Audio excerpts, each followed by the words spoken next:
আসসালামু আলাইকুম, ঈদ মোবারক সবাইকে। আজকে ঈদের ছোট্ট একটা মিনি ব্লগ নিয়ে চলে এসেছি তোমাদের সাথে শেয়ার করতে। আর এই যে দেখো, সকালবেলা উঠেই আগে মেহেদিটা দেখতেছিলাম যে কালার কেমন এসেছে। মোটামুটি ভালোই এসেছে। আর আমি কিন্তু শুধু একটা হাতই দিয়েছিলাম একটু, মানে উপরের দিকে, আর মেহেদি দেওয়া হয়নি।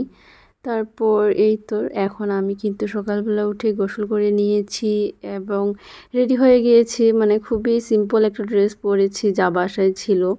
এই ঈদে আসলে ওইভাবে ড্রেস নেওয়াও হয়নি বা খুব একটা ইচ্ছেও নেই আসলে নেওয়ার। সুন্দর করে রেডি হয়ে গিয়েছি। তারপরে তো জামাইয়ের সাথে একটু কথা বললাম, যেহেতু এই ঈদে আমরা দুইজন দুই জায়গায়, তো অনেক বেশি মিস করতেছিলাম, বা তাকে ছাড়া এটা আসলে কমপ্লিট লাগতেছে না। যাই হোক, তারপরে তো এখন খাওয়া দাওয়া করে নিব। আর এই যে আমার মা রান্না বান্না হয়ে গিয়েছে, এখন এখানে আমি ভাত খেয়ে নিয়েছি মাংস দিয়ে। অনেক বেশি মজা হয়েছিল রান্নাটা। তারপরে কিন্তু একটু লেট করে আমি রুমে ছিলাম। তো গিয়ে দেখি যে আমার মা অলরেডি এখানে হচ্ছে রুটি করতেছিল, চালের আটার রুটি। এটা কিন্তু অনেক বেশি ভালো লাগে। আর আমাদের দিকে কিন্তু এটা একটা ট্র্যাডিশন বলা যায়, যে এই ঈদে প্রত্যেকটা ফ্যামিলিতেই আসলে এই চালের রুটিটা করা হয়। এটা ছাড়া মনে হয় যে ঈদ ইনকমপ্লিট।